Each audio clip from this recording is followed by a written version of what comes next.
Husin melakukan pemerkosaan, misal ya, sampai membuat banyak wanita bunting, itu akan disahkan, akan dianggap bahwa itu perbuatan yang benar, itu perbuatan yang baik. Kenapa? Tadi dilakukan oleh orang yang dianggap maksum. Nah ini luar biasanya standarnya Syiah. Ayah Nabi bagaimana? Komparasi status pemberontakan itu, maka Hasan berarti bisa ya? Berarti sekarang berontak ya? Bisa ya? Berarti sekarang dengan dalil bahwa boleh mengkomparasi status keluarga Nabi atau rumah tangga Nabi terdahulu dengan rumah tangga Nabi Muhammad. Maka adanya dalil bahwa ada Nabi yang memiliki orang tua kafir, itu juga bisa diterapkan kepada Nabi Muhammad sekarang. Hakikatnya kayak gitu atau tidak? Berarti bicara hakikat. Iyalah. Berarti dimungkinkan juga bahwa Hasan itu pemberontak. Gini loh, setiap manusia berpotensi untuk menjadi kafir, menjadi pemberontak. Gitu loh. Oke, termasuk keturunan Nabi ya. Termasuk keturunan Nabi ya. Termasuk lah. Oke. Bro Ali, kasih gue semenit teman Nevlos boleh nggak, Bro Ali?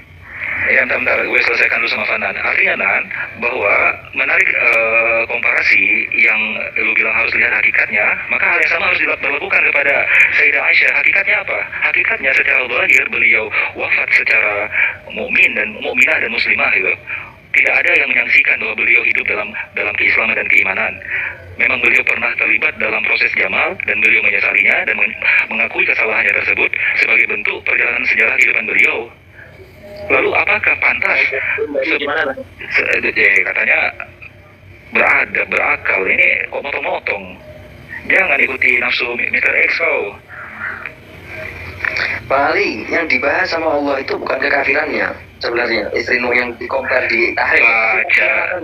Tapi apa statusnya? Kafir atau apa? Gini loh, yang enggak status istri Nuh apa? Statusnya berkhianat di sini. Waduh, baca. Mana ada berkhianat. Kau itu baca Al-Quran dan keduanya berada ini loh. Ini loh. Karena kau itu keluar jalur Abdaini min ibadina sholihin. Ya. Fakhanata. Apa tafsirnya ayat itu coba sebutin? Apa tafsirannya ayat itu coba sebutin? Tafsir ini loh, ayatnya ini berkata fakhanatahuma. Iya, kita harus lihat tafsirnya, bukan seperti kau artikan Al-Quran dengan pemikiranmu sendiri. Tidak bicara arti, ini bahasa Arab arti. Di sini dikatakan arti dalam kumpulan 11 sampai 26 tadi saya bacakan 3 ayat yang kemudian membela secara langsung. Kau lupain itu. Itu ayat tidak membicarakan soal istri Nabi di situ. Aduh, gimana sih? Kalau kamu mau ke istri Nabi itu kamu hubungkan dengan istri Nabi Nuh, kamu juga harus bantah. Tadi saya bilang tuh ketika Nevros dia mengkonversi Itu istri Nabi siapa, Pak Montir? Antum tahu nggak? Pengikut si Aina, antum tahu nggak? Nahu sorof aja nggak ngerti loh. Jangankan domir mutakalim, domir goib aja nggak paham. Tapi urusin sahabat Nabi, istri Nabi mengkafirkan. Alhamdulillah minta aja. Bali di sini dikatakan di tahrim itu fakhanatahuma di sini. Itu loh poinnya yang disebut sama Allah itu khianatnya itu. Bukan kekafirannya. Waduh, ayat 10 itu kan diawali dengan firman Allah, daraballahu masalan lil ladzina kafaru imra'atan Nuh. Aduh, gimana sih? Daraba lil ladzina kamu baca ayat dan sepengah makanya jangan murka, belajar dulu sana. Ini yang adalah fakhanatahuma, khianatnya kepada suaminya ini. Di situ ada isim kana ya. Kanata tahta abdaini min ibadina sholihaini. Dahulu mereka adalah 2 orang hamba-hamba kami yang berada di bawah rumah tangga hamba-hamba kami yang soleh. Fakhanatahuma, maka berkhianat kepada kedua suaminya tersebut. Iya, dan Allah telah menyatakan bahwa itu adalah kekufuran, adalah sebuah kekafiran yang divonis kepada kedua perempuan tersebut. Enggak ya, di sini fakhanatahuma falam yughniya anhuma minallahi syai'an. Baca Quran ada nggak beres.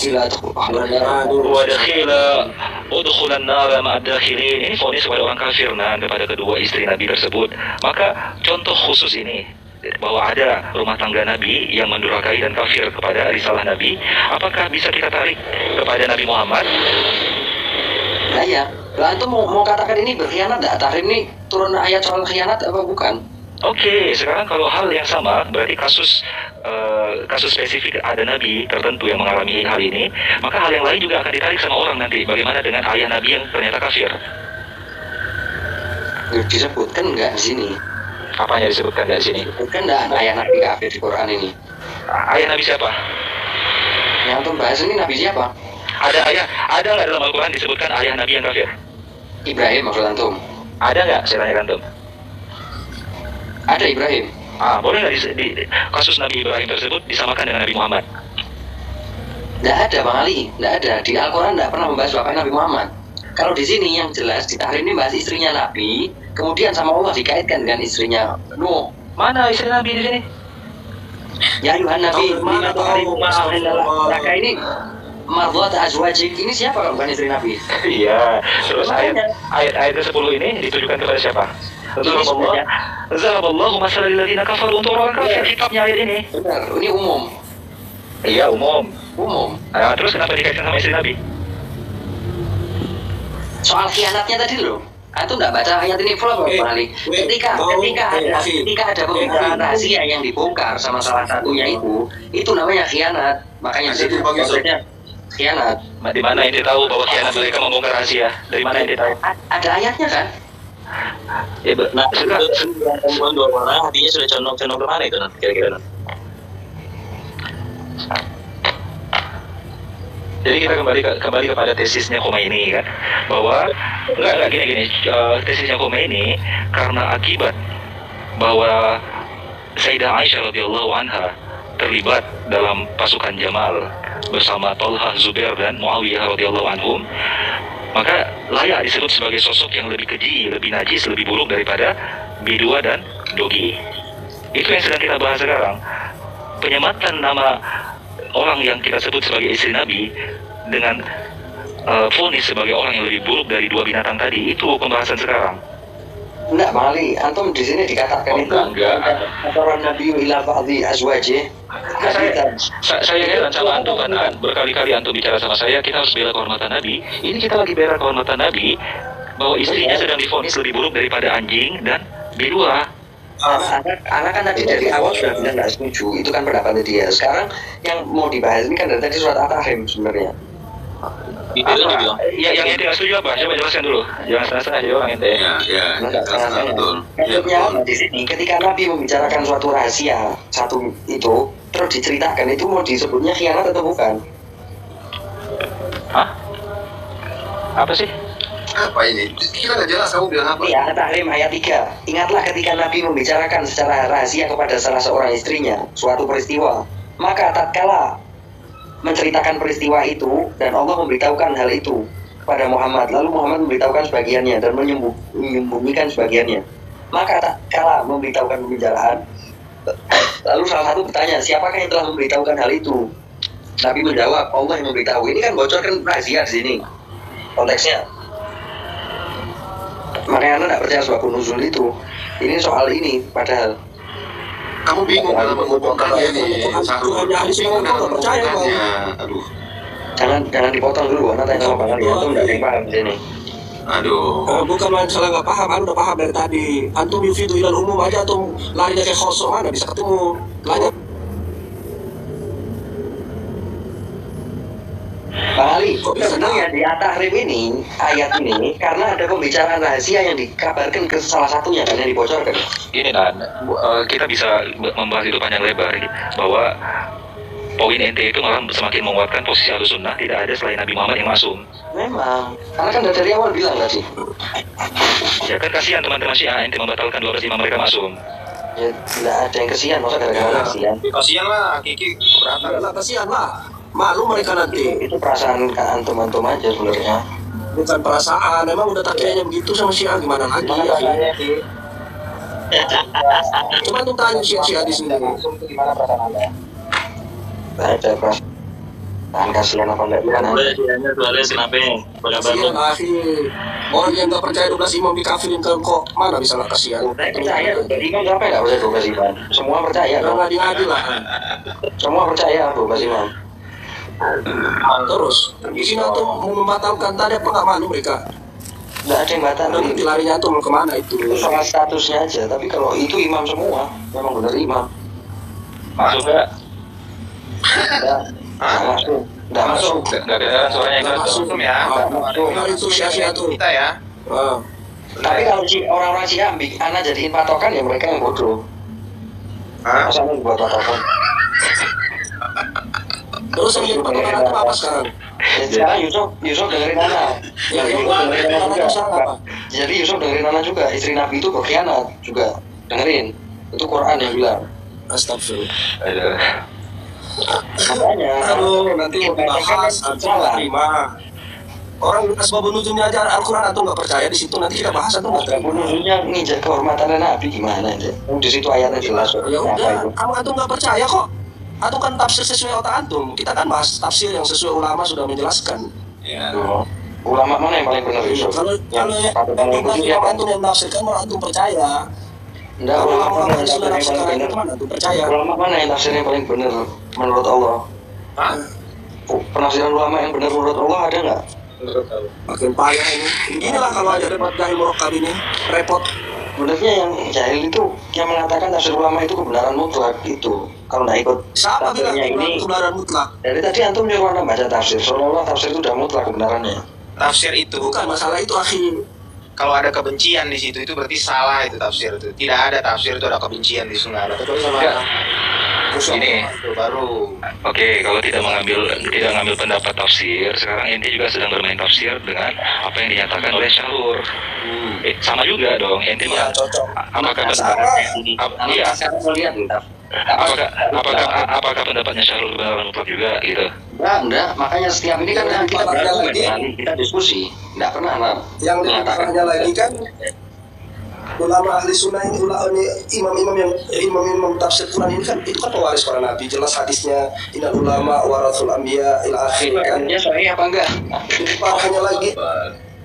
Tafsir akhirnya Soalnya enggak. apa yang nggak sahih? Tahu dari mana tuh nggak sahih? Nanti disebutkan dijalnya tuh nggak paham lagi masalah dijal hadis, repot lagi. Enggak, soal cara ta'dil, soal ilmu hadis itu, ilmu rijal itu. Ini Siapa di situ? si Fanan lagi mengalihkan topik agar kita nggak membahas Syiah ini. Iya. Lanjut apa ini Yusuf antum Kita terus mereka sampai ke yang ngeluarin kok. di dalam ini kita kejar mereka terus. Yang ngeluarin ini antum, yang ngeluarin dari tema ini antum. Ada apa sih kalian berdua ini? Saya relevanan itu, saya relevanan itu. Bang Neflos, standby. Kiki minta satu menit sama antum. Atau tiktok aja langsung. Langsung aja. Nggak usah satu menit lah. Bang Neflos, monitor. Oke, lanjut ya. Sekarang sesi yang lain mute dulu. Kita berikan kesempatan antara Kiki dan Neflos. Oke. Kita tadi premis antum apa? Kaidah logis soal status daripada 4 orang yang dianggap lebih hina daripada 2 hewan haram. Status orang yang membuat terhadap pemerintah yang sah apa? Apa? Membuat terhadap pemerintah yang sah gimana? Status Memerangi pemerintah yang sah. tergantung kalau dia telah berbaiat kepada satu pemerintah. Sebentar. Setiap wilayah ya sebentar, ini diskusi. Setiap wilayah pasti tentu punya. Loh, bagaimana ini? Kita bicara soal status, jangan lari kemana-mana. Bahwa Hasan yang dianggap maksum itu dulu kita garis bawahi. Ketika Hasan yang dianggap maksum, lalu kemudian dia membaiat orang yang berkhianat atau membaiat pengkhianat, apakah Hasan termasuk pengkhianat atau tidak? Jawab. Enggak, fokusnya kan ke istri Nabi. Ya, jawab dulu. Itu kita komparasi nanti. Semua kita kenain, semua kita bawa.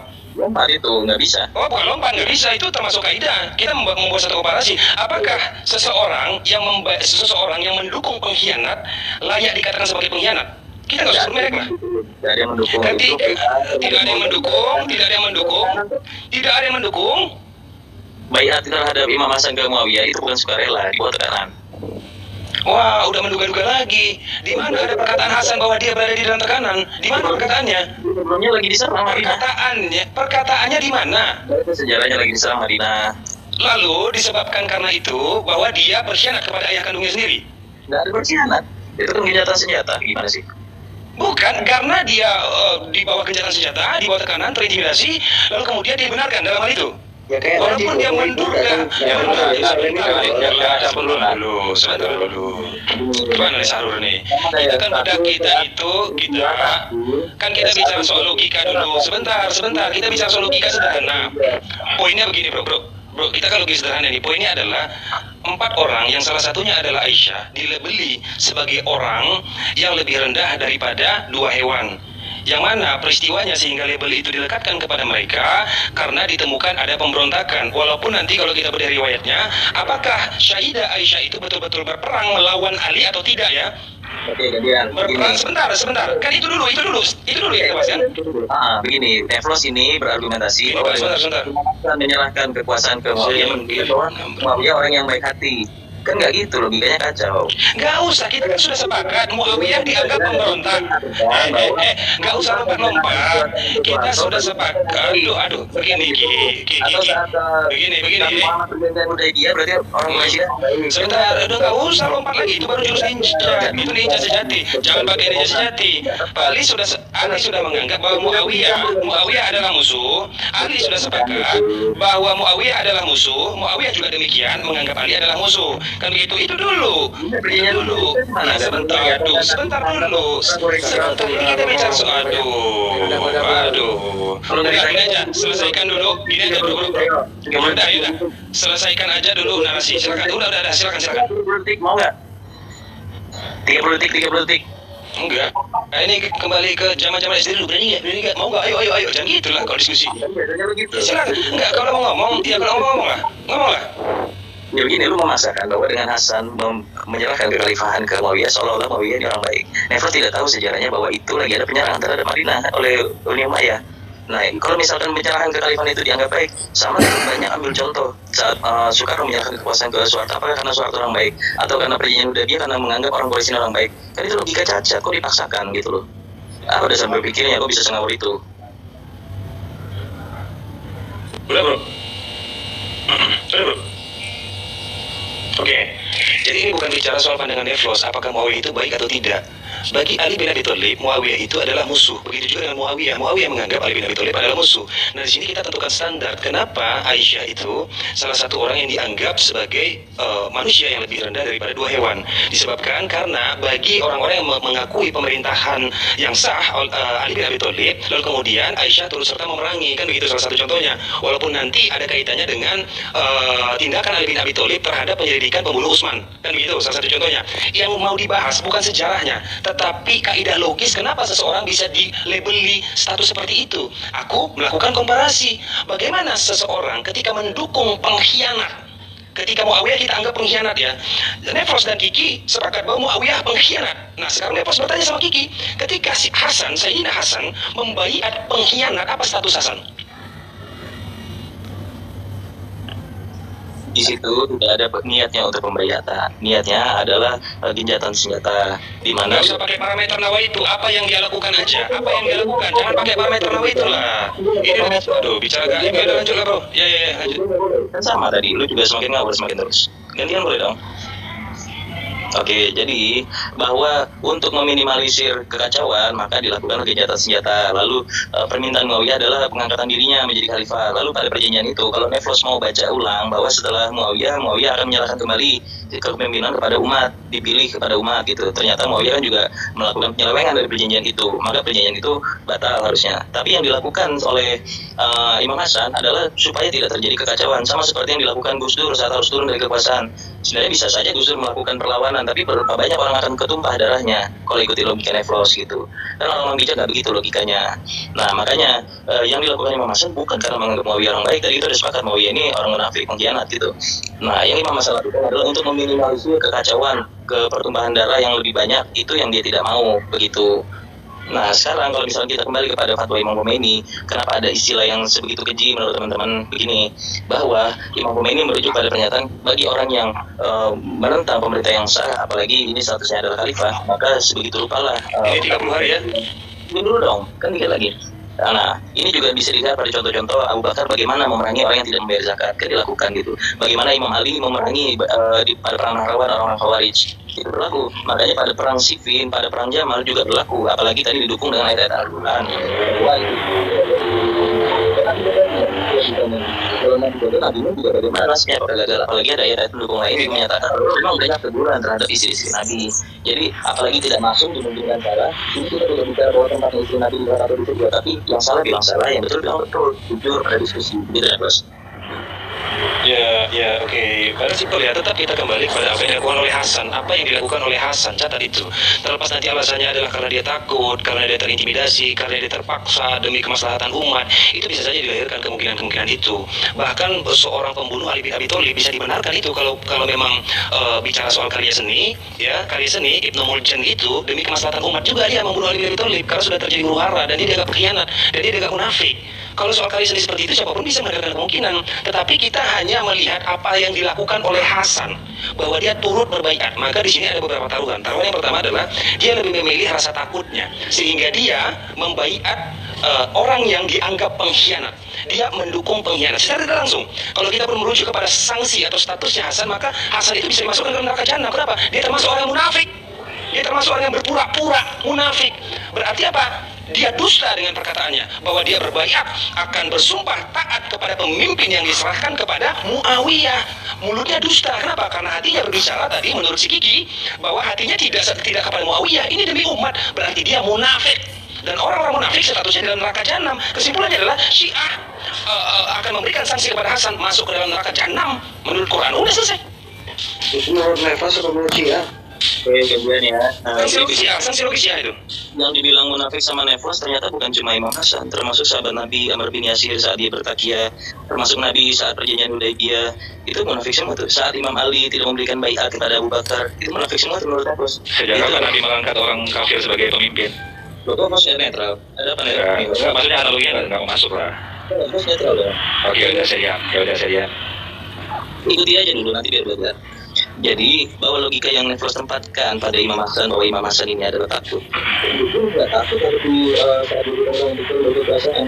Soekarno nggak takut sama suatu saat orang untuk turun dari kekuasaan. Cuma kan pertumpahan darah ini yang perlu diminimalisir gitu. Cuma kalau cara berpikir kan aturan. Suara itu hilang nih. Bang Ali di mute dulu Bang Ali. Kalau antum ada suara yang Kiki hilang Bang Ali. Kedengaran kok suara Kiki? Enggak, hilang. Kalau antum, nah yuk lanjut nih. Jadi gak akan tepat mengatakan Imam Hasan ini pengecut. Pertama, apa posisi Imam Hasan? Kita kembali ke Quran bahwa dia adalah orang yang maksum, dijaga sesuci-sucinya dari segala kesalahan dan dosa. Nah, dari situ saja kacamata kita sudah jelas. Apabila ada yang bertentangan dengan yang maksum, pasti yang tidak maksum ada posisi bersalah. Begitu juga kita tempatkan pada perang Jamal. Saat ada yang memerangi Ali bin Abi Thalib, pertama Ali bin Abi Thalib yang diangkat pada peristiwa Ghadir Qum sebagai maula. Yang kedua dia adalah sebagai seorang imam. Yang ketiga dia adalah sebagai khalifah yang sah. Yang keempat dia adalah orang yang paling berilmu. Yang kelima dia adalah murid terbaik Nabi Muhammad. Lalu ada yang memeranginya. Yang mana kita tahu Ali bin Abi Thalib adalah raja kebenaran. Siapa yang memeranginya jatuh pada kebinasaan. Yang berpihak padanya berada pada kebenaran. Cuma ini rabun karena nggak baca sejarah Nefros. Kecelakannya di situ dari tadi. Ya, lagi. Ya, jadi kalau sebenarnya kalau cita-cita pribadi itu nggak usah dibawa ke khalayak umum, begitu ya. Cita-cita pribadi tidak usah dibawa. Kenapa? Karena ini sanksinya kena 2 kali justru. Bukan hanya munafik statusnya, bahwa dia batal kemaksumannya. Kalau masih awal dia maksum, dia tidak salah, maka tidak mungkin dia menjadi orang munafik. Tidak mungkin dia menjadi orang munafik. Nah, standar maksumnya Syiah ini, bahwa apa yang dilakukan oleh orang maksum itu bisa dibenarkan. Bisa dibenarkan dengan berbagai macam alasan. Tapi alasan yang paling mutlak apa? Apa yang dilakukan oleh orang maksum tidak mungkin itu salah. Karena apa? Karena dia terjaga dan suci. Seandainya pun, ini kita bicara seandainya, kita bicara kaidah logis ya. Kita lahirkan satu probability, kemungkinan. Seandainya Hasan atau Husain sendiri, Husain melakukan perzinahan, Husain melakukan pemerkosaan, misalnya, sampai membuat banyak wanita bunting, itu akan disahkan, akan dianggap bahwa itu perbuatan yang benar, itu perbuatan yang baik. Kenapa? Karena dilakukan oleh orang yang dianggap maksum. Nah, ini luar biasanya standarnya Syiah, luar biasa standar Kiki begini. Standar kemaksuman itu membatalkan segala aspek-aspek apapun yang menjadi parameter baik atau buruk. Nggak bisa, nggak ada itu. Yang penting selama dia maksum, maka apapun yang dilakukan benar, apapun yang dilakukan baik, kan begitu. Jadi tidak heran ketika Hasan berbayat kepada orang yang dianggap pengkhianat, mengkhianati ayah kandungnya, mengkhianati Nabi, kan begitu ya, Muawiyah dianggap mengkhianati Nabi, mengkhianati cucu ke anak Nabi, yaitu Sayyidah Fatimah, lalu kemudian mengkhianati ayah kandungnya Ali bin Abi Thalib, itu dianggap benar. Gak ada masalah. Alasannya, terlepas alasannya apapun itu, tidak mungkin yang maksum salah. Kan begitu standarnya. Ya sudah, saling nanti kita temukan di riwayat bahwa Husain misalnya melakukan pemerkosaan, pembunuhan dan lain sebagainya, itu bisa dianggap masuk dan dianggap benar. Kalau itu ditemukan, begitu standar gigi. Ya mau gimana lagi diskusi kalau begitu? Ya, jadi ini kan jelas dari bacaan teologinya Neflos tidak pada teologi yang secara holistik. Bagaimana dengan peristiwa Khidir yang disalahkan oleh Musa? Ya, begini ya, ada dibilang juga pernikahan Daud yang 100 akan buruk di mata kita, tapi tidak buruk di mata Tuhan. Karena apa-apa yang baik bagi kita belum tentu baik bagi Tuhan, apa-apa yang buruk bagi kita belum tentu buruk bagi Tuhan. Nah, kita hanya melihat apa yang di permukaan. Oh, Imam Husain ini munafik dong, menyalahkan kekuasaan ke Muawiyah. Kan nggak begitu. Ada alasan-alasan strategis. Atau nanti juga Nefel akan, oh Imam Ali takut dong, saat digeruduk rumahnya dia diam aja. Itu kan logika-logika yang dangkal, bukan logika yang holistik gitu. Sehingga cara berpikirnya sesederhana dirinya Neflos ini gitu, menganggap bahwa Nabi Muhammad saat hijrah pengecut dong, Nabi Muhammad kabur dari Quraisy. Kacau cara berpikir begitu. Atau saat Imam Ali di peristiwa tahkim karena pihak Muawiyah membawa Quran, oh Imam Ali salah dong, karena musuh sudah bawa Quran dia masih tetap nyuruh berperang. Ini kan logika-logika Khawarij, tapi dipaksakan. Kasihan ya kalau kita diskusi sama yang cara berpikir begini. Coba perbaiki dulu cara berpikirnya, cara logikanya dalam membaca sejarah, lalu lengkapilah literasi secara holistik, lalu barulah mengambil sikap begitu loh, supaya terdengar ada pengetahuan sedikit gitu. Makanya jangan berandai-andai itu Ki. Iya, jadi sudah lebih dekat ya, sudah lebih dekat. Bahkan terucap tadi luar biasa ya, terucap tadi bahwa bagaimana peristiwa Khidir melakukan beberapa hal yang membuat Musa itu terpenganga ya. Sebagaimana dia membunuh anak bayi, dia membocorkan kapal, lalu dia mendirikan rumah anak yatim piatu tanpa bayaran, kan begitu, sehingga membuat Musa bingung, kan begitu. Nah, ini strategi sebagai nabi. Kalau strategi sebagai nabi, tentu ada beberapa hal yang terbedakan dengan yang bukan nabi ya. Tetapi kita tidak menutup kemungkinan bahwa Kiki menganggap Hasan itu nabi juga, begitu ya. Jadi komparasinya langsung ke Nabi, atau mungkin bisa jadi nanti komparasinya ke Tuhan, kita tidak tahu, kita tidak menutup kemungkinan, tapi itu bisa kita adakan, bisa saja itu diadakan. Lalu tadi seorang mengatakan bahwa Ali bin Abi Thalib ketika rumahnya digeruduk dia tidak berani melawan, itu apakah karena dia takut? Padahal dia masih muda, dia masih kuat, dia bisa ngebantai itu semua. Tapi bukan karena dia takut, karena banyak lagi alasan-alasan lain.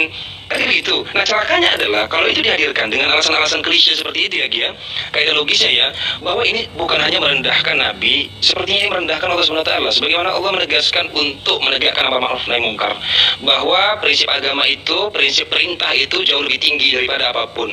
Bahkan jika taruhannya nyawa, apalagi ini bicara soal pengkhianat dalam agama. Bayangkan ya, dia sudah batalkan hukum-hukum perintah itu, lalu kemudian dia dukung peristiwa pengkhianat itu, lalu dengan alih-alih dengan dalil bahwa ini terpaksa.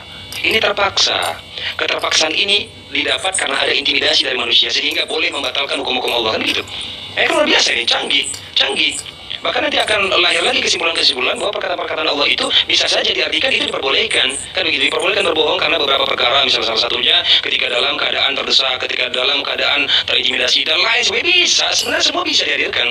Bagaimana Abu Bakar menjadi orang yang paling mulia, bisa dihadirkan. Bagaimana kemudian Abu Bakar itu bisa menjadi orang yang terhina, bisa dihadirkan. Ini kan bicara soal karya seni, bicara soal retorika, tetapi kaidah logikanya nggak ada kaidah logikanya. Kiki dari tadi, alasan-alasan Hasan yang paling klise dari tadi adalah parameter nawaitu. Gila nggak itu? Parameter nawaitu, bahwa kita bisa menelitik niat seseorang yang paling dalam. Bayangkan itu. Padahal jelas dalam Islam dihukumi apa? Zahirnya apa yang dihukumi? Bukan niatnya, zahirnya dihukumi bahwa dia mengucapkan, dia taat, patuh, tunduk kepada kepemimpinan Muawiyah. Itu kan baik namanya. Begitu aja bro. Simpel kan? Nggak usah lari jauh-jauh sampai Fir'aun, sampai Adam. Kita fokus aja ke Hasan dan Aisyah. Kiki, sebentar. Jadi tadi gue konsisten pada logika gue untuk membantah logikanya Neflos. Gue pikir Neflos akan konsisten dengan logikanya, mengatakan Imam Hasan munafik, Nabi Muhammad munafik, Imam Ali munafik. Ternyata baru saja dia melakukan penggeseran pengandaian logis saat dia mengatakan itu kan beda, itu kan Nabi. Lu ada apa? Lu terus kalau Nabi terus pada yang setelah Nabi tetap ada logika yang itu nggak bisa begitu. Anda tidak tertib pada logika Anda. Jadi itu kekacauan dalam diskusi, Bro Neflos. Kalau Anda straight bahwa semua ini munafik, kalau nggak ikut ajaran Allah munafik, konsisten dong di situ. Tiba-tiba habis gue paparkan Anda menggeser pengandaian logis Anda. Anda belajar nggak? Kalau logika berubah, epistemenya hancur, gugur. Anda selesai dalam diskusi kalau begitu caranya, gitu loh. Oke? Iya, jadi kita bicara soal gini bro ya. Jadi luar biasanya untuk memahami untuk memahami substansi dari diskusi aja terlalu berusaha untuk memutarbalikkan pernyataan seseorang. Jelas tadi Nevlos sedang membawa standar soal Khomeini memberikan pelabelan kepada Aisyah lalu dikomparasi kepada Hasan. Itu dulu. Nah, ada giumnya adalah ini bro, ada giumnya. Semua orang pasti tahu fakta potentiora verbis bahwa ternyata fakta itu lebih kuat daripada kata-kata. Nah, kalau bicara soal keinginan batinnya Hasan bahwa dia itu tidak mau terintimidasi, dia tidak mau umat ini kacau, tidak bisa, faktanya dia berbaikat, itu aja.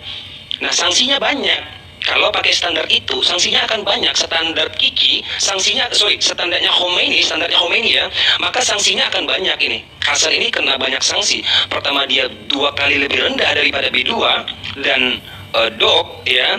Yang kedua, dia memiliki status munafik. Yang ketiga, dia itu melanggar perintah Allah, kan begitu. Yang keempat, dia sebagai anak durhaka. Kenapa? Karena zohirnya, karena perbuatannya, karena keputusannya yang bisa disaksikan oleh orang banyak. Begitu aja kan, simpel kan. Ini kayak logis, standar dari Khomeini yang mau kita bawa di sini. Sehingga dia melebeli 4 orang itu lebih rendah daripada 2 hewan. Udahlah, begitu aja.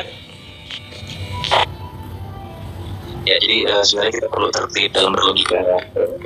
Imam Khomeini orang yang tertib dalam logikanya. Logika mengatakan bahwa orang yang melakukan kudeta terhadap pemerintah yang sah itu bugot, gitu. Makanya ada pernyataan begitu. Justru saat tidak ada pernyataan begitu lalu melakukan pengujian yang berlebihan sementara fakta yang berbeda, itu baru yang nirlogis gitu loh. Nah, Al-Quran juga mengatakan bahwa bagi orang yang tidak berakal itu najis. Jadi pendapat-pendapatnya nggak bisa akan diterima. Itu bisa dibaca di surat Yunus ayat 100. Jadi saat Anda menggeser pengandian logis Anda di awal mengatakan ini harusnya Nabi Musa juga berstatus munafik kalau menurut logika Anda. Tapi Anda menggeser pengandian logis Anda dengan mengatakan itu kan para nabi berbeda. Loh, mana bisa dalam argumen begitu? Itu kan kata orang argumen Anda. Hasan menyerahkan ini gue menunjukkan bahwa kelas ini mengalami ketidakurutan dalam berpikir. Ini adalah Khomeini dari tadi. Kita jangan terkecoh oleh trik-trik kecil seperti ini. Jadi Bro Kiki kalau mau menjual trik-trik seperti ini silakan jual trik-trik amatir itu. Gak masalah. Ngapain kita membiarkan trik-trik amatir seperti itu? Fokus kepada standarnya Khomeini. Khomeini punya standar. Barang siapa yang mendukung pemberontakan, sebentar, jangan kemana-mana. Fokus. Standar Khomeini, barang siapa yang mendukung, lihat, perhatikan teman-teman, perhatikan ya. Perhatikan, dia akan enggan. Dia akan enggan membahas, sebentar. Dia akan enggan membahas soal Hasan. Dia akan enggan, kenapa? Karena jebakannya luar biasa. Jebakan Khomeini luar biasa. Khomeini terjebak dengan standar sendiri. Karena yang menjadi taruhannya, karena yang menjadi standar itu adalah pertama. Ya, karena menjadi taruhan adalah kemaksuman. Itu jelas. Yang menjadi taruhannya adalah kemaksuman. Nggak bisa. Standar Khomeini, catat ya, gini ya, bro. Gini. Enggak, supaya kembali kepada tema kita. Mengingatkan kan nggak salah mengingatkan. bukan masalah mengingat. Begitu. Enggak, pada saat sudah berhenti berbicara, aku kan ingatkan 2-3 kali. Tapi sepertinya Bro Kiki sulit untuk mengingat. Supaya ingatannya melekat gitu loh bro. Bahwa kita bahas ini adalah standar Khomeini. Anda tidak tertib dalam berpikir. Bro. Anda kacau. Bukan bro, fokusnya adalah standar Khomeini. Apa alasan Khomeini? Pengertian logis itu menggugurkan seluruh epistem, gimana sih? Susah kalau nggak pernah belajar filsafat emang. Bukan susah kalau terlalu fanatik bro. Yang susah juga kalau terlalu fanatik. Makanya Nevros jelas ya, Nevros karena tidak fanatik. Nevros perhatikan ya, bukti bahwa Nevros, Bro Kiki, begini Bro Kiki, begini bro, ini Bro Kiki, sebentar, yang lain jangan masuk dulu. Yang ini boleh kita berikan kesempatan untuk 2 orang ini dulu. Ini ya, ini loh Bro Kiki ya. Nevros membuktikan. Ini maksudnya supaya ya. Gantian dong. Kok nggak bisa tertib sih? Katanya udah dewasa. Ngomong itu, kamu memang Ini gilirannya Kiki sebenarnya tadi. Jauh sama Yoga, Sarul tadi yang duluan ganggu. Sarul duluan ganggu tadi dia. Yoga tadi yang Jangan ganggu Larur ah. Udah Larur, biarin aja dulu dia. Udah, ngomong lah. Yang nyala tadi Yoga bukan Ana. Terus Sarul tadi apa pula? lanjut. Dan itu sih kayak biasanya. Gak ada apa sih Nevros tiba-tiba nganggep gue jadi musuh. santai aja. Bro, karena Nefos menganggap Bro Kiki sebagai teman, makanya Nefos netral, bahkan berani membuat analogi seandainya Muawiyah itu seorang pengkhianat. Anggap saja Muawiyah seorang pengkhianat. Misalnya Nefos Santai aja jadinya gitu. Kan tinggal pergantian. Iya loh. ya cuma jangan 2 hari juga, Bro. Enggak, ini gue cuma 30 menit terakhir. Menurut gue ini kalau mau diteruskan, Anda tidak boleh melakukan penggeseran pengandaian logis. Itu cacat dalam argumentasi. Karena di awal Anda menyatakan logika Imam Hasan ini munafik. Nah, maka gue tarik contoh-contoh lain dengan bagaimana Nabi Muhammad perjanjian Hudaybiyah, bagaimana Imam Ali yang tidak membaiat langsung karena penakut. Lalu bagaimana sahabat Amr bin Yasir gitu. Nah, lalu gue kasih contoh saat Nabi Musa mengikuti Khidir, harusnya kan ini dong, nah, Khidir yang salah. Tapi Anda menggeser pengadilan logika dengan mengatakan, oh itu beda, itu Nabi, tidak tepat begitu. Nggak boleh dalam berlogika itu harus tertib, karena dengan prosesnya kita berlogika. Siap. Oke. Ya, gini Bro ya. Kan ini kita bicara soal kita bicara soal probability. Probability juga termasuk dalam kaidah ilmu untuk membawa satu hipotesa walaupun masih abstrak ya Zan ya. Maka kan kita coba lahirkan satu kemungkinan. Baik seandainya Khidir terlibat dalam hal ini. Pertama yang harus kita ketahui, status Khidir itu berbeda dengan statusnya Hasan. Itu dulu yang kita harus tahu ya. Tapi kalau perlu disejarkan bahwa dia adalah seorang manusia yang menjalankan perintah Tuhan, dia adalah seorang manusia yang menjalankan perintah Tuhan, maka bisa Khidir dikatakan sebagai orang yang bersalah. Bisa dikatakan, itu saking netralnya Nefos dalam hal ini. Kan begitu. Tetapi tidak bagi Kiki. Kenapa? Karena terlalu melekat status Hasan sebagai imam yang maksum. Sehingga Kiki justru tidak netral. Dia justru melanggar kode etik kaidah ilmu. Bahkan untuk melahirkan satu probability kepada Hasan, dia menolak, tidak mau. Berkali-kali Bro Kiki menghindar terus untuk membawa satu kemungkinan. Mungkinkah Hasan itu diberi atau dilabeli sebagai orang yang 2 kali lebih rendah daripada hewan disebabkan karena dia membaiat Muawiyah, kan begitu. Seandainya kita berdua sepakat bahwa Muawiyah adalah seorang pengkhianat, bayangkan itu kurang netral apa lagi ya bos?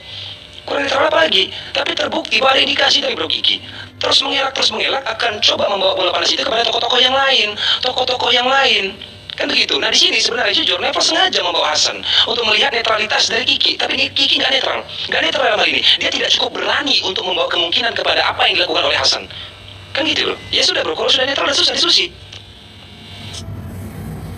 Nah, ini gue pengen nunjukin kesalahan keduanya Nefos adalah saat menyatakan, oh itu beda, Khidir kan Nabi. Gak ada pernah bilang Khidir itu Nabi. Hamba Allah. Lebih tinggi Imam Hasan dong sebagai imam. Aduh. Kacau ini kan? Berarti kan? Sejajar manusia tadi kalaupun tapi udahlah. Kenapa sih? Nabi percaya nggak Nabi? Bukan, jangan mengucapkan yang jangan. Aduh, ini makin sayang, tapi kalau dikritik makin marah, itu nunjukin kebodohan. Bukan, jangan mengucapkan yang tidak Nefos ucapkan dong. Itu kan tidak Nefos banget itu. Bahkan tadi Nefos bilang itu beda, itu kan. Tapi anggaplah sejajar manusia. Kan tadi Nefos bilang begitu, Kiki. Kan tadi Nefos bilang begitu. Anggaplah kita sejajarkan dia sebagai manusia, Khidir dan Hasan. Kan gitu tadi, kata Nefos. Tapi lu melakukan penggeseran pengadilan logis. Oh itu beda. Kan tadi lu bilang gitu. Ya? Iya lah, mau gue kan jujur-jujuran aja. Belum waktunya dikasih yang gak jujur, tenang aja. Tapi benar itu disebutnya di Al-Quran bukan Nabi Khidir tapi Abdullah. Iyalah. Itu lo hati-hati Nafas, jangan ulang. Udah, Hasan nggak salah ya? Oke, thank you. Jadi sebutkanlah 125.000 nabi itu siapa aja. Dan sampai mana itu yang terakhir tuh? Nabi ke-124. Yang terakhir Luka namanya. Udah terang tadi diskusi Yang Bang. terakhir Udah terang. Kita tahu akhirnya posisinya Kiki itu dan seperti apa. Kita juga tahu posisinya Bang Nefos seperti apa. Jadi nggak usah kita ini sangat terang sekali sebenarnya. Kita nggak perlu ulas juga, gitu ya. Nggak perlu ulas juga. Kita masuk ke bab yang tadi dilanjutkan sampai selesai. Masih pada tuduhannya Sahrul bahwa ayat An-Nur 11-26 itu Loh, kok itu mau geser ke Mas Sendiri ini gimana? Tanya hostnya dulu. Gimana sih? Tanya hostnya dulu. Kamu mau ngapain? Kamu mau ngulas yang dibawa yang barusan selesai? Tanya hostnya dulu. Kenapa? Kamu kenapa dengan yang keberatan dengan ini? Enggak keberatan. Hostnya ini setuju kan kita menghormati. Hostnya lagi ini sebentar, lagi ke belakang sebentar. Nggak ada, itu jangan bohong lah. Dari tadi kita sini nggak ada yang bilang ke belakang kok. Ya dia nggak harus kan? Gimana sih kamu? Ya udah sekarang kamu mau isinya apa? Mau diisi Jangan yang ditanya host. Host lagi nggak ada gimana sih? Gak usah cari host deh. Gimana sih? Host sudah. Sabar kamu. Harusnya lagi gabung ke diskusi saham. Oke, jadi kita kembali ke yang tadi gitu loh. Sebenarnya harus dibuktikan gitu loh bahwa bahwa tuduhan khianat itu harus betul-betul disampaikan dengan jelas oleh Muhammad Sahrul gitu loh. Jadi kita bisa tahu gitu loh, ini loh tuduhan khianat itu benar-benar dilakukan oleh orang ini begitu. Itu harus terang gitu loh dari 11 sampai 26 itu. Bukan, antum salah alamat Pak Montir. Waduh, yang anak bilang khianat itu di surat At-Tahrim, bukan An-Nur. Yang khianat siapa? Yang khianat itu yang dibilang lahuma itu. Ya, siapa? Nggak disebutkan di situ. Oke, berarti Nabi 2 orang. dengan preposisi itu kamu tadi mengatakan dihubungkan dengan ayat 20 ayat An-Nur itu Nggak ada yang menghubungkan. Ini beda. Baca ayat itu kalau tidak menghubungkan. Siapa yang baca? Anak baca Tahrim tadi. Baca Tahrim tadi kan? Iya, Tahrim. Ente baca Tahrim disebabkan kita sedang membahas An-Nur. Bukan. Terus? Anak bilang tadi di surat At-Tahrim, di situ dikatakan percontohan itu adalah soal khianat. Kenapa? Karena salah satu istri Nabi ada yang membocorkan rahasia. Nah, pada saat itu Anda baca At-Tahrim itu pada saat kita membahas An-Nur 11 sampai 26, betul? Enggak betul. Gimana sih? Nah, itu mau kaitkan apa? At-Tahrim ini lain sama kaidah An-Nur itu lain. Nah, ente baca At-Tahrim itu tadi untuk apa? Untuk mengatakan asbabun nuzul. Soal ini kan aneh-aneh dibilang nabinya bergaul sama budaknya di kamarnya istrinya atau kan apa aneh-aneh kan? Kenapa Anda baca pada saat kita membahas An-Nur 11 sampai 26? Nggak ada, itu antum tadi membawakan ayat itu. Yang tadi kita bahas An-Nur 11 sampai 26. An-Nur itu kan tadi nggak ada yang bahas itu sebenarnya. Bang Ali yang membahas minta dibacain orang baik kepada orang baik. Terus kita bahas di situ kan? Ustaz Ali ganti itu apanya? Itu title-nya dulu. Sahrul versus itu Pak Muntir. Ya, tadi kan kamu bilangnya kamu bacanya karena ingin menghubungkan membuktikan 11 sampai 6. Kamu disuruh baca sama Kiki. Lalu kamu jelaskan itu, tapi kamu tidak menjelaskan apa ini maksudnya. Kamu baca tapi kamu belum jelaskan. Tetapi di tengah kita sedang membahas 11 sampai 26 An-Nur. Yang narik ke surat An-Nur itu bukan Ana. Ana tadi fokusnya di surat At-Tahrim. Kita duluan di An-Nur. Yang Ana tadi bilang istrimu kita duluan berada di surat An-Nur 11 sampai 26. Ya, menurut antum begitu, menurut antum. Ya. Di sini dikatakan bahwa salah satu istri Nabi itu membocorkan pembicaraan rahasia. Oke, kalau Anda baca At-Tahrim untuk mengatakan itu, di tengah-tengah kita sedang membahas surat An-Nur ayat 11 sampai 26, itu tujuannya apa? Maksudnya apa? Nah, antum kan tuduh Ana dari An-Nur lari ke sini, sedangkan itu bukan di posisi Ana, Pak Muntir. Ana tadi mengatakan sangat mungkin istri Nabi itu melakukan kesalahan. Sangat mungkin, karena dikasih contohnya tadi istri Nuh. Ya, cuma mau bilang sangat mungkin. Nah, terus Bang Ali, nggak mungkin kalau Nabi. Oke, saya ambil alih dulu sebentar. Jadi kembali kepada poin yang sedang dibicarakan ya, Bos. Bang Ali? Tadi saya sholat tadi, sebentar. Jadi kan poinnya, kenapa sampai kepada perdebatan antara Neflos dan Kiki untuk menguji sikap dari Imam Hasan alaihi salam, ternyata berbaiat dan menyerahkan kekuasaan kepada Muawiyah. Sedangkan jika keimaman tersebut adalah kemaksuman, maka setiap tindakan tersebut adalah hukum atau sebuah konsekuensi perintah ilahi atau melalui wahyu lah, kurang lebih begitu kan. Dan itu diamini oleh Imam Khomeini dalam salah satu bukunya yang berjudul Al-Hukumah Al-Islamiyah. Boleh nggak saya angkat, Ki? Kiki ya. Ini ada sama Pak Montir di mana Bang Ali? Bentar, ini lebih menarik ini. Ini ya. Dalam bukunya, sebentar, kita bacakan dulu dalilnya. Dalam buku Al-Hukum Al-Islamiyah yang ditulis oleh Imam Khomeini, ada sebuah narasi seperti ini. Min daruriyati madhabina, dari perkara yang terpenting dalam mazhab kami, mazhab kita, annahu la yasillu ahadun ila maratibil a'immah. Tidak ada seorang pun yang bisa sampai kepada kedudukan para imam alaihi salam al-ma'nawiyah, secara ma'nawi, hatta al-malakil muqarrab, bahkan malaikat yang dekat dengan Allah, wan nabiyil mursal, bahkan para nabi yang diutus Allah. Wa fil asas fa inna rasul al-akram, dan pada kedudukan yang pada asas, pada perkara pondasinya, fa inna rasul al-akram, maka rasul adalah yang paling mulia. Wala immah wa bihasbi riwayatina kanu anwaran fi dhillil arsy qabla hadzal alam. Bahwasanya para imam kami yang 12 tersebut, sebagaimana dalam riwayat-riwayat kami, kanu anwaran adalah cahaya-cahaya fi dhillil arsyina, di bawah bayangan arsy Allah, qabla hadzal alam, sebelum alam ini ada. Maka jangan ragu, jangan heran ya jika kedudukan kemaksuman imam tersebut memang adalah sebuah pondasi akidah yang dibangun dalam Isna Asyariyah Imamiyah tersebut.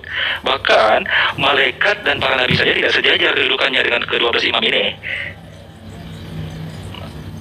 Itu ditulis langsung oleh Khomeini bahwa para imam secara derajat martabatnya, maratibnya lebih tinggi daripada malaikat dan nabi.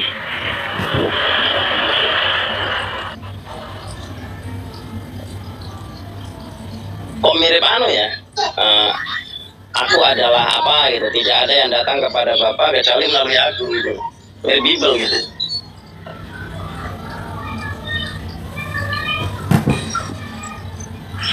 Gimana Bro Ki? Gimana pernah dengar ulama-ulama ini seperti nabi-nabi yang Bani Israil? Masa ulama lebih tinggi dari nabi? Gimana tuh? Apa? Ulama mana? Ulama Sunni mana berbicara ada ulama lebih tinggi daripada nabi? Ulama itu ada hadisnya itu, ulama umati afdal min anbiya Bani Israil. Kalau nggak salah yang apa? Ya, sahabat nabi itu seumpama nabi-nabi setelah Musa di kalangan Bani Israil kali ya, ada hadis begitu. Enggak, Bro Kiki setuju nggak bahwa 12 imam tersebut lebih tinggi daripada nabi-nabi dan rasul-rasul yang ada? Kalau begini makanya saat ada hadis yang mengatakan ulama-ulama pun lebih mulia daripada nabi-nabi Bani Israil. Nah, bukan itu pertanyaan saya. Karena imam lebih tinggi dari ulama, maka tidak ada masalah. Oh, nggak ada masalah. Berarti Kiki mengamini bahwa para imam 12 lebih tinggi derajatnya daripada para nabi dan rasul ya? Derajat imam lebih tinggi daripada anbiya. Mungkin itu premisnya. Ya, makanya tadi gue kasih pendekatan bahwa saat ada hadis mengatakan ulama-ulama aku lebih hadis mana? Kok data dibandingkan sama asumsi sih? Ada. Tengah itu. Ada apa kali ya? Bisa berarti. Nggak ada. Ya juga antum yang nggak pernah baca ngomongin Mana hadisnya mana? Ada hadis sahih ya. Nomor 8. Ente standar ganda banget Nan ya? Apa ini? Standar ganda ente. Oh, standar ganda. Nah, harusnya dibahas hadisnya. Udah jelas dalam Al-Quran bahwa kedudukan para mursalin, para anbiya itu disebutkan sebagai kedudukan tertinggi, baru setelahnya ada siddiqin, syuhada, dan seterusnya. Itu kan maratib namanya. Ya itu interpretable. Makanya Ibrahim itu terakhir diangkat menjadi imam, bukan nabi kan. Setelah nabi dia jadi imam. Jadi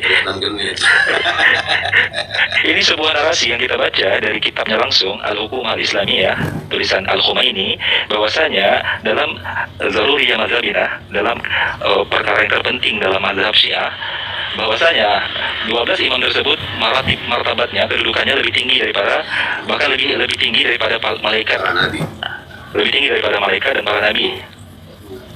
Al-Malakil Muqarrab. Salah satu rujukannya di kitab Tazkirah Al-Maududat halaman 20. Mauduat tahu artinya Ki? Hadis Itu adalah seperti para nabi. Iya. Dikumpulkan. Mauduat itu apa artinya? Mau lagi bahasa Dikumpulkan tuh barang-barang yang mau itu. Udah disuntik data sama Mr. X, dikasih yang lemah lagi, bahkan palsu lagi. Itu di Albani juga meriwayatkan juga itu. Udah bilang iya, namanya juga kumpulan hadis-hadis palsu. Itu dikumpulkan biar tahu mana yang palsu mana yang asli. Kalau yang asli itu berarti udah palsu, itu nggak bisa dipakai, batal sudah itu. Yang menurut penulisnya palsu dimasukkan situ, yang menurut penulisnya palsu nggak masuk. Memang pengen kelihatan kita aja. Tapi hal itu benar loh. Nabi Ibrahim itu diangkat imam itu setelah menjadi nabi dan rasul kan? Apa sebelum? Mengangkat siapa? Allah lah. Kapan ngangkatnya? Waktu antum masih berangkang loh Kang. Udah lahir dong. Ini Cairul Kalinas Imaman itu kan. Di Bali. Ini Ali buka aja Bang Ali, Bang, yang tadi kalau tinggi mau lari ke tempat lain. ada juga pernyataannya dia bilang al ulama warasatul anbiya. Kok pendapat perorangan dilemparkan kepada sebuah akidah yang telah konkret yang dimiliki Ahlussunnah kita, bahwa dalam keyakinan Ahlussunnah bahwasanya maratib atau kedudukan manusia itu yang paling mulia adalah para nabi dan rasul, dan di antara para nabi dan rasul ada kelompok khusus yang disebut yang paling utama ulul azmi, ada 5 orang itu. Dari Habib Lutfi bin Yahya bukan Ahlussunnah emang, di webnya NU online loh. Sekarang Inilah yang diinginkan memang para Syiah. Jadi kita juga sekalian ya menyerukan buat teman-teman dan kita punya para duat yang mengaku Ahlussunnah. Jadi ini yang ditunggu-tunggu.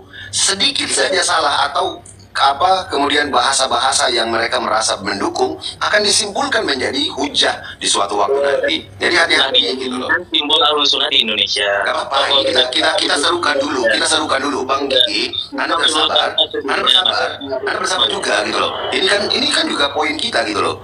Jadi Anda bersabar dulu, bahwa ini juga kita serukan, kita kasih tahu juga bahwa ada bukti salah sedikit atau menyerupai atau sedikit menguntungkan itu akan di framing dengan bungkusan-bungkusan yang mereka buat untuk disebarkan. Ya itu aja. Silakan kau lanjut. Ya kecuali kita mengeluarkan dulu Habib Lutfi dari teman-teman Ahlussunnah. Ini aja nggak apa-apa.